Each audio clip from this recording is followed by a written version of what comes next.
जय श्री राम दोस्तों। कैसे हैं आप? उम्मीद है आप अच्छे होंगे।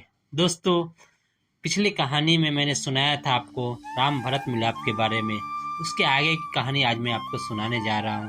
कृपया ध्यान से सुनिएगा। जब भरत चित्रकूट के से वापस अयोध्या लौट गए तो राम ने लक्ष्मण से कहा, हे सौमित्र, माताएं वापस चली गई, इसलिए मेरा हृदय उदास तथा उद्विग्न हो गया है। इस स्थान के साथ उन सबकी स्मृति जुड़ गई है। मुझे बारंबार उनकी स्मृति सताने लगी है। अतः मेरा विचार है कि अब हम इस स्थान को परित्याग कर दें और अन्यत्र कहीं जाकर निवास करें। इस प्रकार सीता और लक्ष्मण से अपने विचार का समर्थन प्राप्त करके उन्होंने चित्रकूट का परित्याग कर दिया और वहां से चल पड़े। चलते चलते वे महर्षि अत्रि के आश्रम में जा पहुँचे। उन्होंने परमत तपस्वी वृद्ध महर्षि को प्रणाम किया तथा अपना परिचय दिया। महर्षि अति ने उनका स्नेह पूर्वक स्वागत किया। फिर महर्षि अति ने अपनी वृद्धा पत्नी अनुसुईया को मिथिला नरेश की राजकुमारी तथा अयोध्या की ज्येष्ठ पुत्र वधू सीता से परिचय करवाया तथा उनका यथोचित सत्कार करने के लिए कहा। इस पर राम ने भी सीता से कहा, सीते, माता के समान स्नेहमयी अनुसुईया देवी के चरण स्पर्श करो। सीता ने अनुसुईया के चरण स्पर्श किए और उनसे आशीर्वाद प्राप्त किया। अनुसुईया बोली, सीता, तुमने राजप्रसाद के ऐश्वर्य का परित्याग कर अपने पति के साथ वन में, जहाँ पर भांति भांति के कष्टों को झेलना पड़ता है, रहने का जो निश्चय किया है वह तुम्हारा महान त्याग है। मैं तुम्हारे त्याग से अत्यंत प्रसन्न हूँ।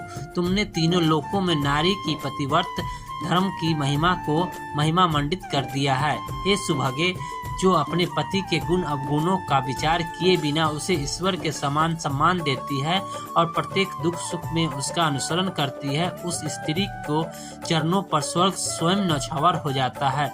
पति चाहे कितना ही कुरूप, दुश्चरित, क्रोधी और निर्धन क्यों न हो, वह पत्नी के लिए सदैव श्रद्धेय है। उसके जैसा कोई दूसरा संबंध नहीं होता। पति की सच्ची सेवा ही स्वर्ग का मार्ग प्रशस्त करती है। जो स्त्री अपने पति में दुर्गुण देखती है, उस पर अपना वर्चस्व स्थापित करने के लिए उसके साथ नित्य कलह करती है तथा उसकी अवमानना और उसकी आज्ञाओं की अवहेलना करती है, इस लोक में अपयश तो मिलता ही है, पर मृत्यु के पश्चात नरक को भी जाती है। तुम स्वयं समस्त शास्त्रों को जानने वाली हो तथा अपने पति की अनुगामिनी हो, अतः तुम्हें किसी प्रकार की शिक्षा देने की आवश्यकता नहीं है। तुमने अपने कर्तव्य पालन करके तीनों लोकों में कीर्ति प्राप्त की है। मेरा आशीर्वाद है कि तुम्हारी बुद्धि सदा इसी तरह निर्मल बनी रहे। देवी अनुसुईया के इन उपदेशों को सुनकर सीता बोली, हे आर्या, आपके उपदेश मेरे लिए अत्यंत महत्वपूर्ण है। मेरी माता और सास ने मुझे यही शिक्षा दी है कि पति स्त्री का गुरु, देवता और सर्वस्व होता है। अब आपके द्वारा दी गई शिक्षा को भी मैंने हृदय अंगम कर लिया है। मैं आपको विश्वास दिलाती हूँ कि पति का अनुगमन ही मेरे जीवन का एकमात्र लक्ष्य है और मैं कभी इस मार्ग से विचलित नहीं होंगी।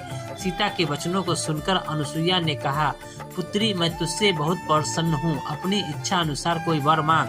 मैं वनवासी अवश्य हूँ, किंतु देवी शक्ति से किसी भी मानव की मनोकामना पूर्ण करने में समर्थ भी हूँ। सीता बोली, माता, मैं पूर्णतया संतुष्ट हूँ। आपने मुझ पर असीम कृपा की है, यही मेरे लिए श्रेष्ठ है।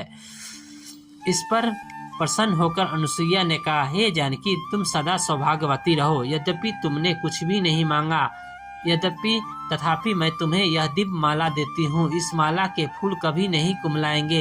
ये दिव्य वस्त्र भी स्वीकार करो, ये न कभी मैले होंगे और न फटेंगे। यह सुगंधित अंगराग भी मैं तुम्हें देती हूँ, जो कभी फीका नहीं पड़ेगा। अनुसुईया ने तीनों वस्तुएं सीता को देकर उन्हें सम्मुख ही धारण कराया।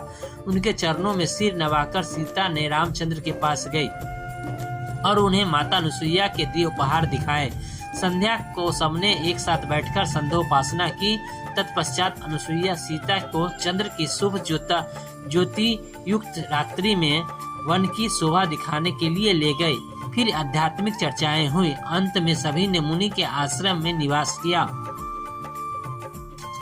प्रातः काल जब राम ने अति से ऋषि से विदा लिया तो वे बोले, हे रघुनंदन, इन वनों में मनुष्यों को अनेक प्रकार के कष्ट देने वाले भयंकर राक्षस निवास करते हैं, जिनके कारण अनेक तपस्वियों को असमय ही काल कालावृत हो जाना पड़ा है। मेरी इच्छा है कि तुम इनका विनाश करके तपस्वियों की रक्षा करो। राम ने महर्षि की आज्ञा को शिरोधार्य किया तथा उपद्रवी राक्षसों को नष्ट करने का वचन दिया। फिर सीता तथा लक्ष्मण के साथ वहां से दंडक वन के लिए प्रस्थान कर गए। तो ये थी आज की कहानी। आपको कैसी लगी कमेंट बॉक्स में जरूर बताइएगा। जय श्री राम। धन्यवाद।